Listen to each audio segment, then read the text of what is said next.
Hi darlings, thank you so much for joining me on my channel today. And today I have a word study Wednesday video for you guys. And I am using the word study journal from the James Method Co.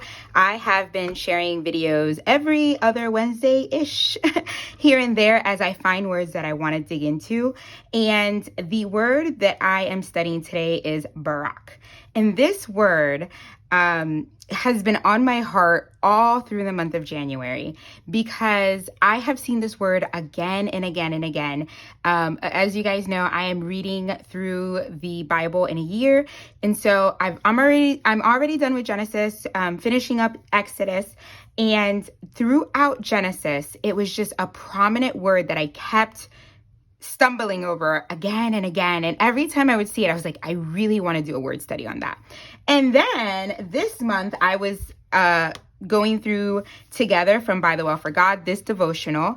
And on day 2, I again hit that word in Genesis chapter 1 as they're talking about being made in the image. And I don't know, I loved it so much. And I'm like, I keep stumbling over this word. I absolutely have to use it. So that is what we are going to do today. It was actually on day 3 that I stumbled on Genesis chapter 1, and I stumbled on this word BaRaK. And so I wanted to do a word study. I also watched a couple of videos, read some commentary. I really wanted to get to the nitty-gritty of this word. And so I am going to be journaling that. I have the coordinating alphas or tile alphas and stickers and some other things from the By the Well for God collection. That is what I'm going to be using to kind of decorate this page. But I want to share this awesome word with you guys because this study really hit me hard, and I knew I wanted to record it here into my word study journal. So that is enough for this intro. I'm going to go ahead and put you on fast forward and let's dig in. Okay, darling. So this word definitely blessed me, no pun intended, and I could not wait to share this with you. And I'm also going to do a second part to this video because there are 2 Hebrew words for the word bless. And so that drove me down another rabbit hole, but I will share that word with you guys next week. So today we are focusing on Strong's Concordance number H1288. You would have seen me switch out my first letter there. It's back to an H. And that word is BaRaK. Now, BaRaK is a verb and is a primitive root, but it's also a child root. So it actually has a parent root, which I'm also going to break down in this video. I am using the tile alphas to put the Strong's number. A lot of you asked me what I use the Strong's number for. That is the reference number for the word that you are looking up in whatever language. So if it starts with H, it's going to be Hebrew. If it starts with G, it's going to be Greek. And you can look up in the Strong's Concordance and use that number to find the word that you are studying. And I am using or studying the word BaRaK. Now, BaRaK means to bless, to kneel, to be blessed, and blessing. But it really is centered around to bless God as an act of adoration, right? And that is something all in itself. But the word that I am looking at, BaRaK, within the verse that I'm looking at is in Genesis chapter 1, verse 28. And what I'm looking at is the word BaRaK in sense that God blessed, okay? When we read that, it reads in the ESV translation, and God blessed them, and God said to them, be fruitful and multiply and fill the earth and subdue it. I stop the writing there here in my journal, but it continues to say, and have dominion over the fish of the sea and over the birds of the heavens and over every living thing that moves on the earth. This is God speaking to Adam and Eve. This is right after the Bible verse says that God created man in his own image. In his image, God created them, male and female, he created them. So God is speaking to Adam and Eve, to the male and female in the garden. So things that I'm writing down are the usage, which this word happens in the Old Testament 330 times. You'll see this the most in Genesis 63 times and in the book of Psalms 68 times. The first mention in the Bible is in Genesis chapter 1, verse 22. And then the last mention in the Old Testament is in Zechariah chapter 11, verse 5. So I write out, I believe, all of the usage in the numbers for every book in the Old Testament. I write that actually off camera. Here I'm actually going back and looking at the study tips that Lauren has in the beginning of the word study. What I love about this is that you can go back and you can look at some of the notes that she has. So as I'm filling out parsing, I put that it's a verb, that it's masculine, it's singular, and it's used in the third person.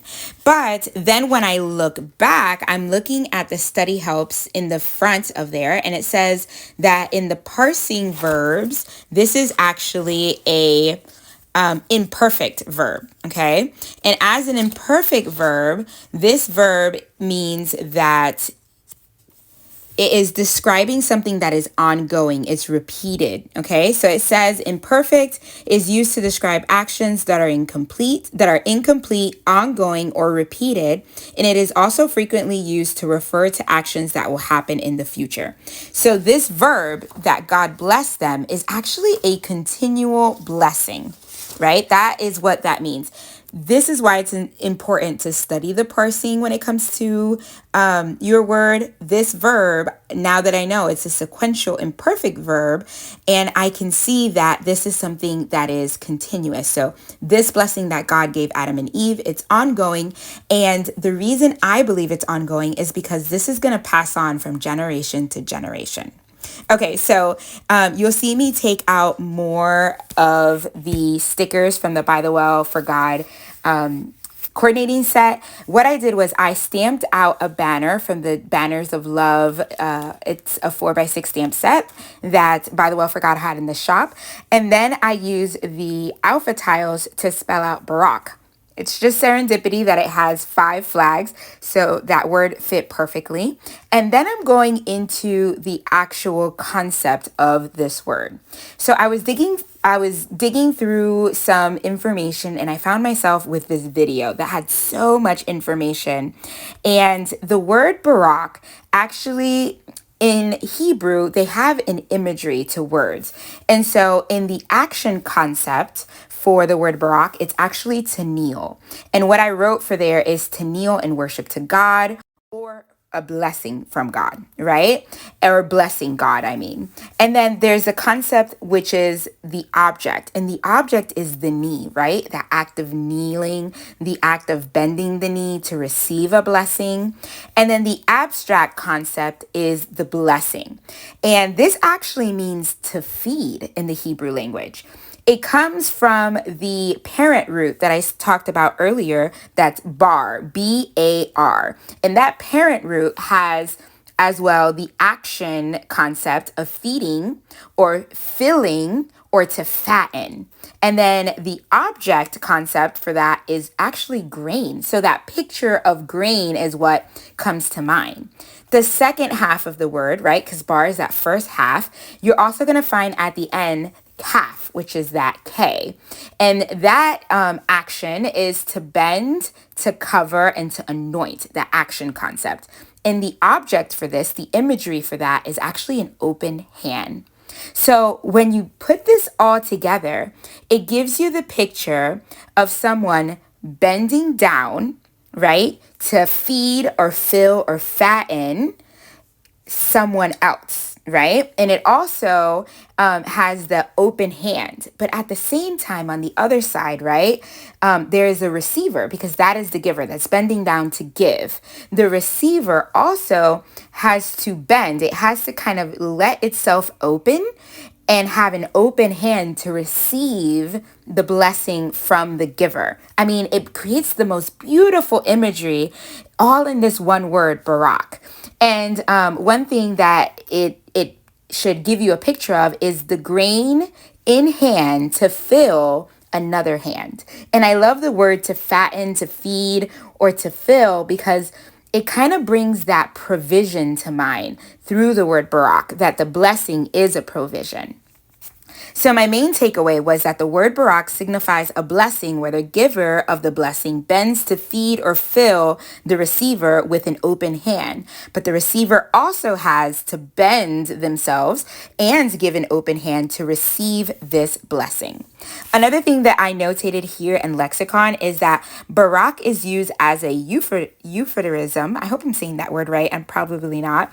In place of its exact opposite, which is the word curse, in order to avoid the word curse and the word God to appear next to each other. So sometimes that word is used in place of the word curse. And then at the bottom, I use a little label to notate the word ashar.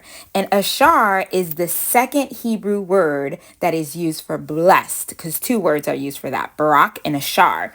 And that is actually not a verb, it's an adjective. And this comes in the sense of, for example, blessed is the man in Psalms chapter 1, verse 1. It's calling and describing the person as blessed.